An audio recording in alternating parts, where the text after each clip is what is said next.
ठीक है मैडम। इश, भाभी इधर ही है।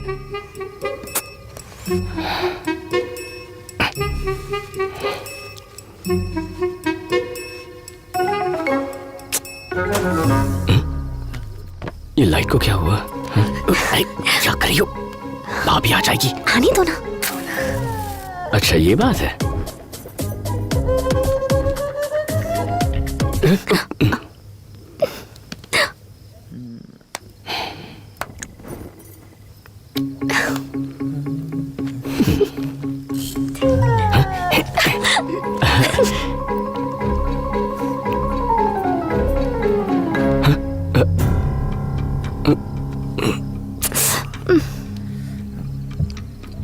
क्या हुआ, रहने दो ना। तुम्हारी दीदी आ गई।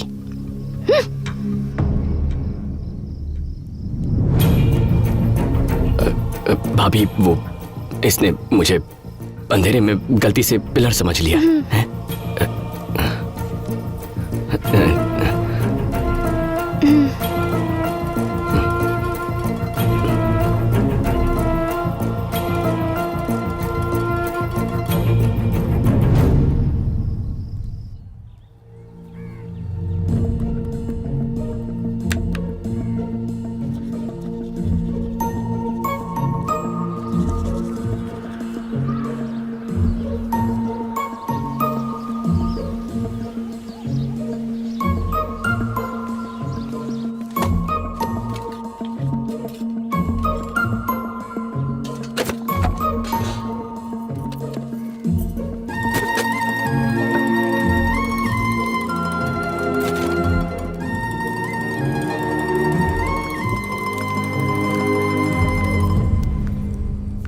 कॉल डिस्कनेक्ट कर दो। मैंने उसे गांव भेज दिया है।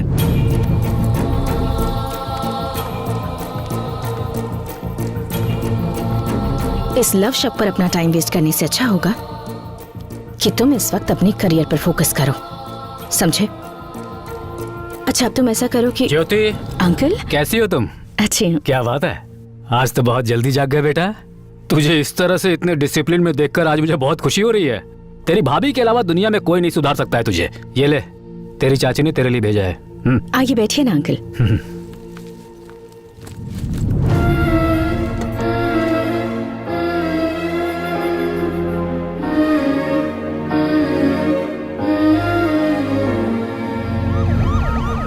ये पुलिस क्यों आई है?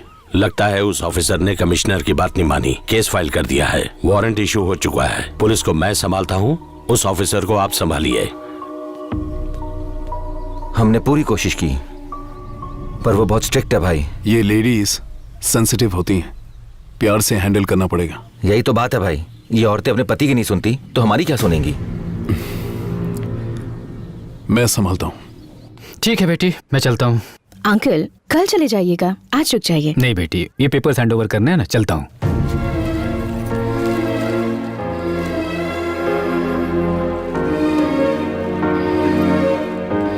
मुन्ना, मुझे स्टेशन तक छोड़ दो बेटा, ध्यान रखना बेटी। जी अंकल।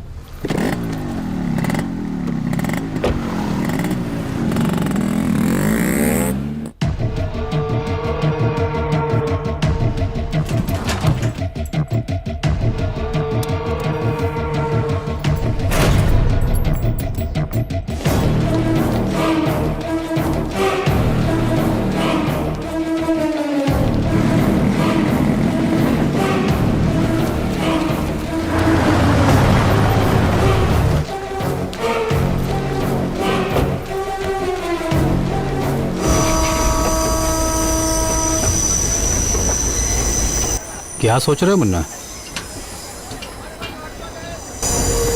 कुछ नहीं।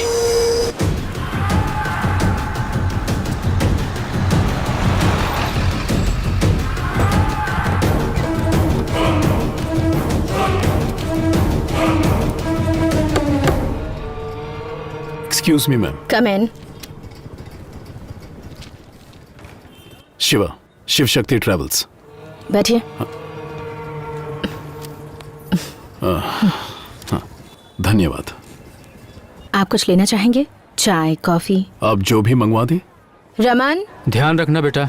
मैं भी चलता हूँ आपके साथ। तुम कैसे आ सकते हो? भाभी अकेली पड़ जाएगी। अगर अकेली पड़ती हैं तो पड़ जाए, उससे मुझे क्या। तुम ऐसी बातें क्यों कर रहे हो? क्या हुआ तुम्हें? वो एक चुड़ैल है चाचा। शादी होते ही भैया को मुझसे दूर कर दिया, यहाँ लाकर नौकर बनाकर रख दिया है, और अब पल्लवी को भी मुझसे दूर गांव भेज दिया है। वो बहुत बुरी है चाचा। अगर मैं यहां रहा ना तो वो मेरी जिंदगी बर्बाद कर देगी। मैं नहीं रह सकता यहां। मैं भी आपके साथ चलूंगा। मैं आपके लिए क्या कर सकता हूँ? मतलब मेरी बसेस छुड़वाने के लिए? टैक्स पे कीजिए और रूल्स फॉलो कीजिए तो हम बसेस छोड़ देंगे। मैं रूल्स कभी फॉलो नहीं करता। मैंने आज तक किसी से रिक्वेस्ट नहीं की है, आज पहली बार आपसे कर रहा हूँ। और मैं भी आखिरी बार कह रही हूँ, मैं बस नहीं छोड़ूंगी। देखिए मैडम, आप बेकार में ही मेरे पेशेंस की परीक्षा ले रही हैं। और आप बेकार में ही मेरा वक्त बर्बाद कर रहे हैं। पूरा शहर शिवा के नाम से कांपता है। अगर मैं एक आरटीओ ऑफिसर से हार गया तो अच्छा लगेगा क्या?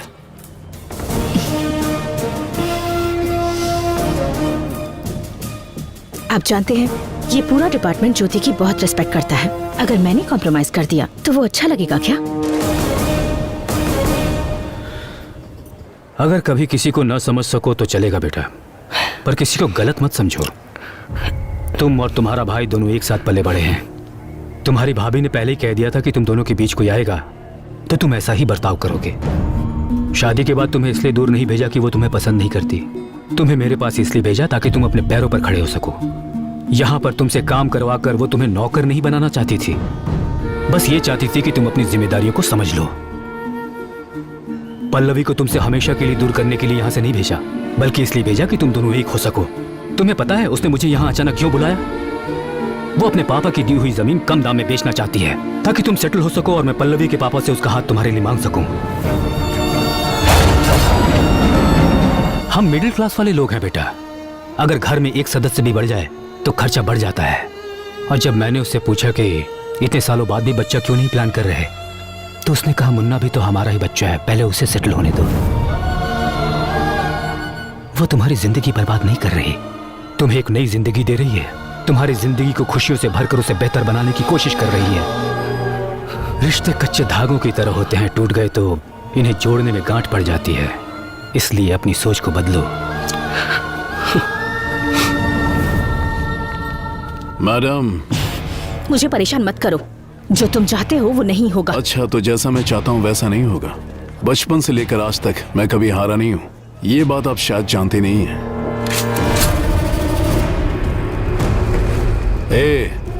मैं मरा तो जीत मेरी होगी क्या? दिमाग खराब है तुम्हारा? गोली चलाओगे तो मरोगे, जीतोगे कैसे? करेक्ट।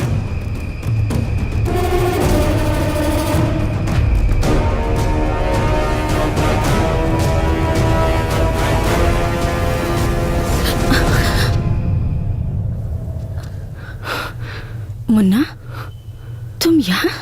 वो चाचा ने मुझे मुन्ना,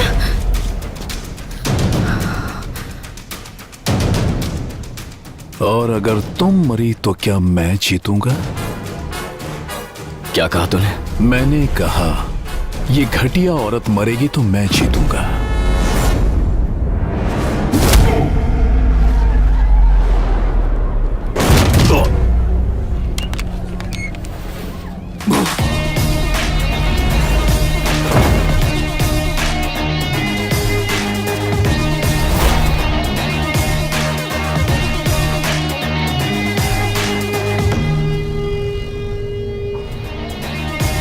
तूने जिस औरत को गाली देने की हिम्मत की है ना,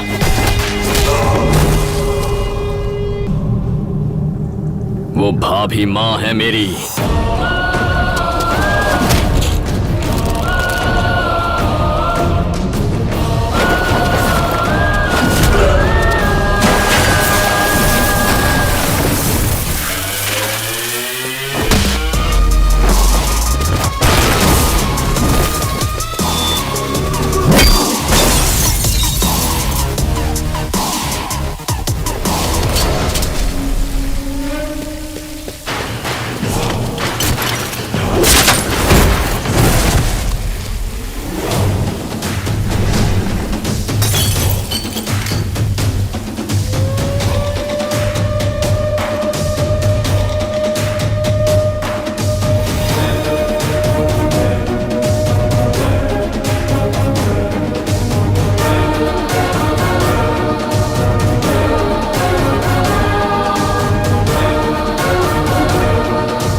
नमस्ते मैडम। मैडम नमस्ते।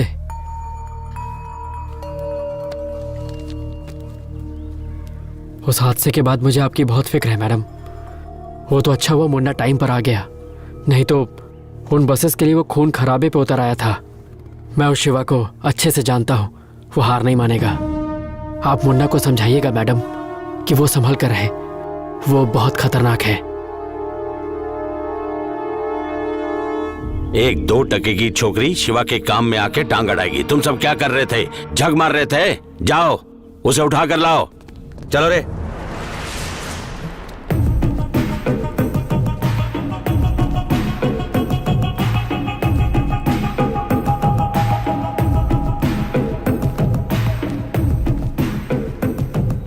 मुन्ना, वहां जो कुछ भी हुआ वो प्रोफेशनल इशू था। तुम्हारा इन पर यूं हाथ उठाना गलत था। चलो सॉरी कहो।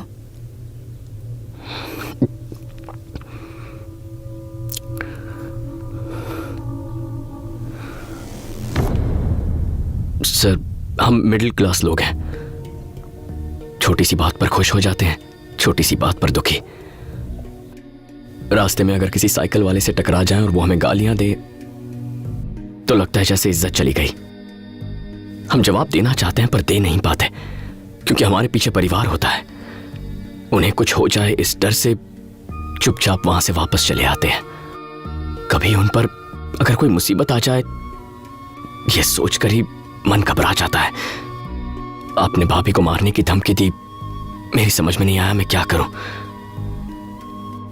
गलती हो गई, माफ कर दीजिए। I am sorry. वहां दुनिया के सामने हमें मारा, अब सबसे छुप के सॉरी कह रहा है तो इसे छोड़ दें। ए सुबो,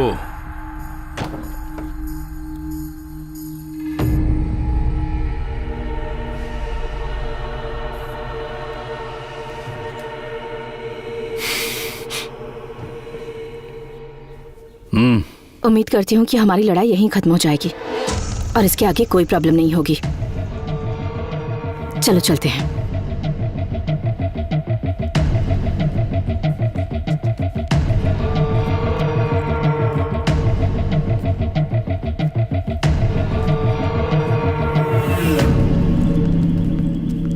उसे ऐसे क्यों जाने दिया भाई? ठोक देते। पूरे शहर को यह पता भी तो चलना चाहिए कि शिवा भाई पे हाथ उठाने का मतलब क्या है। पूरे शहर को बताने की जरूरत नहीं है, सिर्फ उसे। क्या हुआ?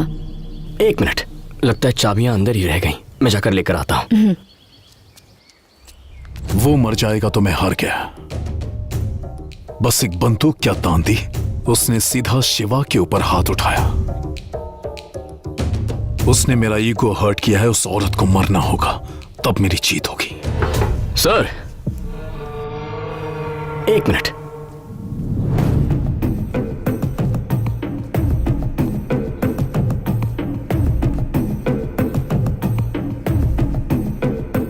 बात करनी थी। अभी जो एक्शन हुआ उस पे आपने कोई रिएक्शन ही नहीं दिया था। इनके चेहरों को देखकर लगता नहीं कि ये मुझे जिंदा छोड़ना चाहते हैं। इसे देखिए कैसे घूर रहा है। मैं तभी समझ गया कि आपका प्लान कुछ और ही है। आप अभी छोड़ देंगे फिर बाद में मार देंगे। बिल्कुल सही गैस किया है, लेकिन मरोगे तुम नहीं, तुम्हारी भाभी। हाथ मैंने उठाया, फिर उन्हें क्यों? तेरी गलती की सजा उसकी मौत है, और उसके बाद तू जितना तड़पेगा उसी में मेरी असली जीत होगी।